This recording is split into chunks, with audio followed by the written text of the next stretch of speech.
agony, anguish, pain, dilemma, discontent, and desperation. These are few symptoms many of my patients go through every day in their lives as they go through the disease processes. They come and seek me for help of these kind of situations. And there was Nisha. Nisha was going through all this since time immemorial. Her very name sends a chill down my spine. It looks like as if it was yesterday when it all happened. Her phone calls were very regular. Her emails were so frequent. It haunted me of her difficult times that she was going through. She looked like to be in deep hurry and in a big rush. Her parents were also in a big rush to get her married. And she wasn't prepared for this. She felt as if she is entrapped in a different body. She was not ready for all this. And finally, she disconnected. There was a silence. Months later, her phone rang again. But this time, it was not her. The man on the opposite side of the telephone was the Director General of Police of the state she belonged to. He wanted to know why were multiple calls made from that phone to me. I was dumbstruck. I composed myself and then explained to him that I am a gender reassignment surgeon in Mumbai. Narrated to him the needs and the necessities of her multiple calls and desperation that she was in. But what came next baffled me completely. She was no more. A day after her marriage, she committed suicide.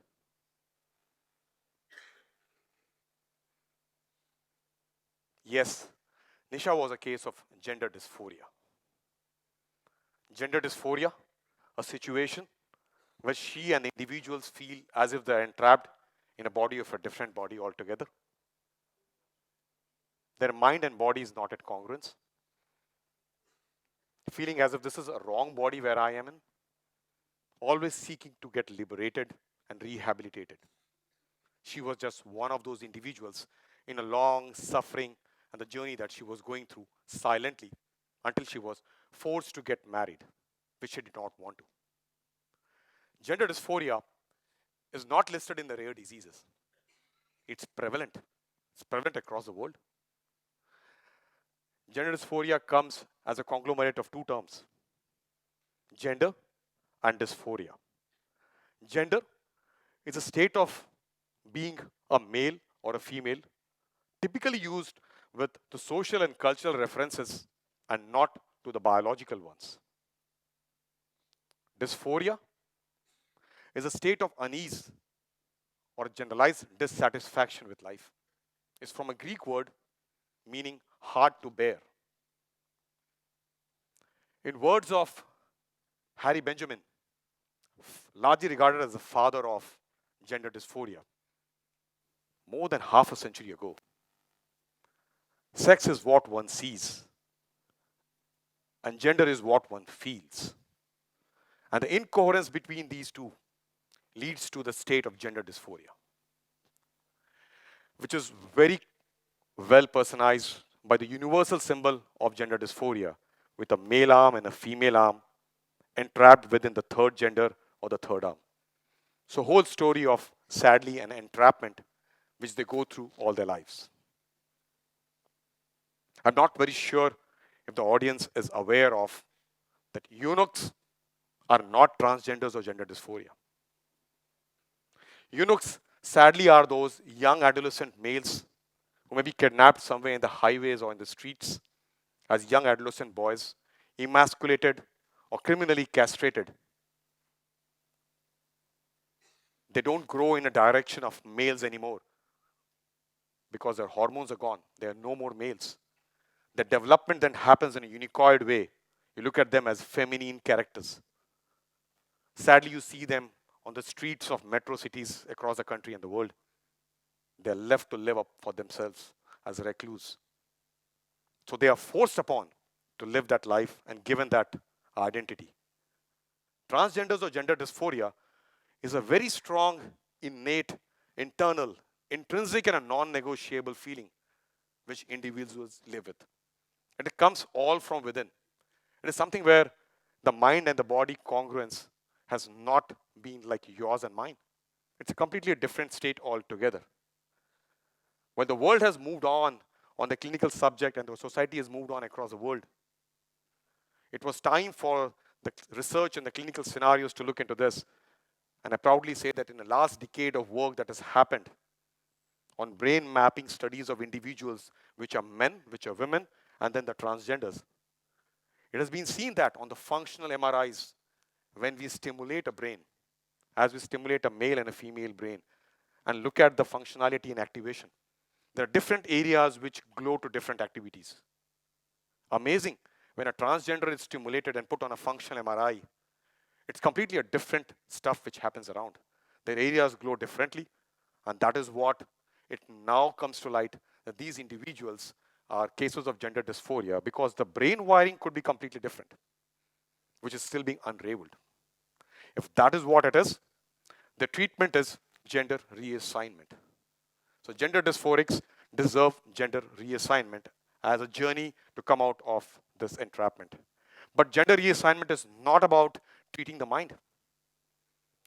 Attempting to treat this differently abled or wired mind to bring it to congruence, what we feel like, is all about trying to adjust the mind to the body. And that has always been a failure. Attempts to do that with coercion, with rewards, attempting to do that by psychotherapy, or by any kind of forceful ways has only brought more frustration, more sufferings, and sadly suicides. Gender dysphoria's therapy is to bring the body to the mind. And that's by a gender reassignment journey that ends with surgery. So bringing them out of that entrapment and liberating them and getting them evolved as to what they desire is what is the therapy of this dysfunction entity or a disease. Gender dysphoria is a global phenomenon. When we look at it, the prevalence rates vary from different to different countries. For example, in the United States, 1 in 100,000 males would be suffering from this compared to 1 in 400,000 females. When we look at a little higher prevalence, something like European country of Holland, then it could be 1 in 80,000 males to 1 in 54,000 females. When we look at the highest prevalence going to Scandinavia, it could be as high as 1 in 37,000 males to 1 in 30,000 females. But when we come back to India, unfortunately, this is shrouded in secrecy, underreported, and therefore understudied, underdiagnosed, and undertreated. While the needy individuals continue to live in agony and despair, waiting for it to happen someday. It was an epoch-making event in 2015 when World Health Organization, after those years of research, looked into announcing it not as a mental disorder. So it's no more a psychological or mental disorder. There are no more psychological patients around. They removed it from the list of mental diseases. So these patients are not mental diseases anymore.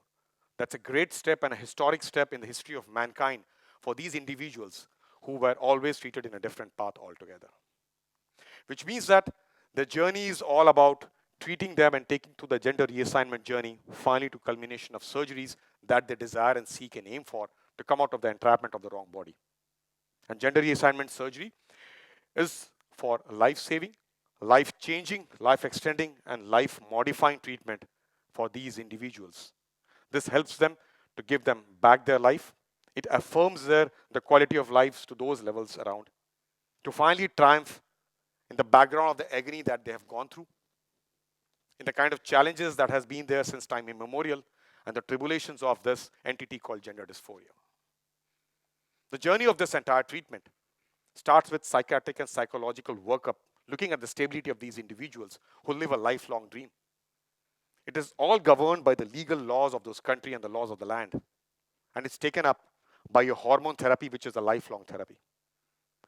During this journey, those complex males to females and females to male surgeries are taken up, which are complex, ablative, and reconstructive surgeries. Sometimes it takes me half a day to complete one of these surgeries around. But doing so, we provide them aesthetic, functional, and sensate organs that they dream of. This is a near complete approximation to what God has given to other individuals. That's a dream that they cherish and look forward to. And that's a transformation which happens. The transformation which happens around in the body contour, the voice, the genital organs, and the urinary organs, while they continue to be in the journey of hormone replacement, is what brings them the rehabilitation. It is what liberates them completely and brings them to become independent that they dream of. And I must confess, the umbrella organization which governs all this is WPATH. There's an organization called World Association of Transgender Health, which governs the entire subjects, the ethics, the bylaws, the guidelines, the best clinical practices, so that the connection between the transgender patients and the healthcare personnel is kept within the purview of ever-changing science. Good enough that the whole website contains an Indian language too, for many patients to be able to go and understand where they seek and what they belong to. While there has been society moving forward in which parents, siblings, peers, teachers, colleagues, all have been helping transgender individuals and gender dysphorics to move that step forward to reach where they deserve to be, not underreporting anymore. The media has taken it to a very big way, and that's amazing. They have removed the fear of these complex, major reconstructive surgeries from minds of individuals who are supposed to be going through this. That's a great step forward. A bigger step came only 4 days ago. Just 4 days ago, the Indian Parliament passed this very important awaited bill, the transgender bill. And that's a great welcome change for a country like India, where individuals continue to suffer and are not able to come out and speak to the medical fraternity, to their parents and teachers. I think this brings the society closer to understand these patients and help them out what could be a future for these individuals. I, as a gender reassignment surgeon, in the last 15 years have been involved in looking at the awareness to the highest level for the society, for my colleagues in medical fraternity, by print media, by electronic media, and by an example of short videos and short movies, the one which was listed right from the Cannes Film Festival to all the film festivals last year, giving the society an idea that these people deserve their right and to be taken forward. While I've been looking at transforming and giving them a transition, she was the first in the transition who took up this challenge of undergoing a male to female surgery. She has moved on. She got married. She adopted a child. And that's what she got, happiness in return to the entire situation. She is living well. When we opened the first gender clinic in Mumbai, 10 years of entrapment for this lady was successfully set free by a surgeon's knife. She got a different life altogether and leads a different life of happiness that she was seeking all this time. In my continued endeavor on the advancement and amelioration of this subject, looking forward to the limited ability of surveys that I could take forward, a video which lasts only 12 minutes, listed somewhere, actually now has got 28,000 views in the last few years. And it gives me a lot of insight into the work I do and what these patients suffer from. I get to know their queries, I get to know their difficulties, the society that surrounds them, and that's a great step forward to understand these individuals who continue to still go through the memory and problems that they go through. Gender dysphoria is truly a jigsaw puzzle being unraveled. Reassignment is only truth of this moment. All these decades, gender dysphoria always looked upside down. It was always shrouded in secrecy and dilemmas and difficulties that individuals went through. It was a difficult situation for many of them, including the medical personnel.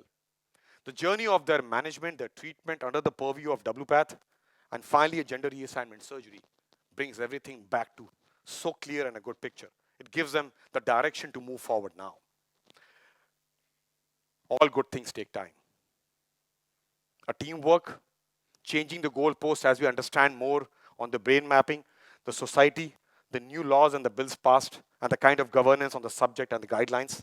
I think it makes the whole journey very efficient for individuals who continue to a lifelong suffering that they go through. It's time for dysphoria to euphoria. It's time for them to be cured and corrected, time for them to be redefined and revitalized because every life matters.